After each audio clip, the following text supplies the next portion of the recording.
have a question for you. Sure. And this is something that we get probably on a weekly basis around, okay, so I've built up my lovely fund, I've actually, annuity sounds attractive. I get my lovely tax relief when I'm going in. Sure. But actually, Tom, when I'm pulling it out, it gets taxed.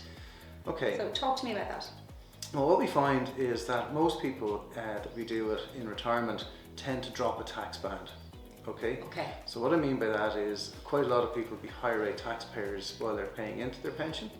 Because they're on full salary and they're earning full-time earnings. Absolutely. Gotcha. Yeah. So they're paying 40% tax. So, and by default they're getting 40% tax relief. Okay? In retirement then they'll usually drop a tax band.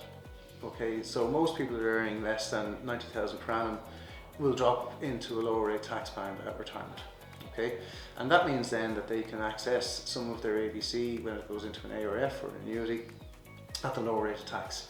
We'll be able to work out what that amount is when they're retiring.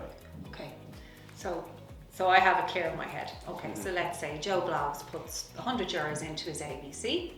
He gets tax relief at 40%, so actually it only costs him 60. Okay, yeah. to accrue the 100 euros.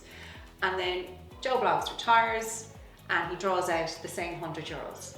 But because his income has dropped to a level where he's in the 20% zone, that same 100 euros, he gets 80 back out for that 100 euros. That's exactly it. Okay, He's so only paying 20%. there's still a gain on Still a gain.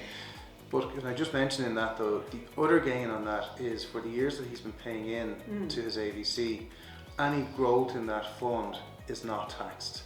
So there are some people out there that will pay into the AVC at 40% and will draw it down at 40% and yet still find it beneficial to do it. And that's more a wealth management situation there, where they're seeing the benefit of all the growth over the number of years that they're paying into it. Yeah. That it's not being taxed and that it's only being taxed then as income when they retire it. And when I mention wealth management, a lot of people do this simply to grow wealth, to grow a substantial fund in the knowledge that they're going to leave it to their next of kin. And it's good to be remembered then that if you're used to paying higher rate tax through your earning years, there's no harm in paying higher rate tax in retirement. It's a good complaint. You know, it's a good complaint. Yes, yes. It's a first world problem, as I would say. You yeah, know, it's not a bad problem to have necessarily. Yeah. And actually, Tom, it's interesting because you mentioned with the ARF, you're invested in retirement also. So you still continue to grow those pots that you've accrued. You just can't add into them. But they will continue to compound on the market. So that's exactly it can do quite nicely for you in retirement also. Yeah, it's a get rich slow scheme. Okay, very good. Good way of putting it.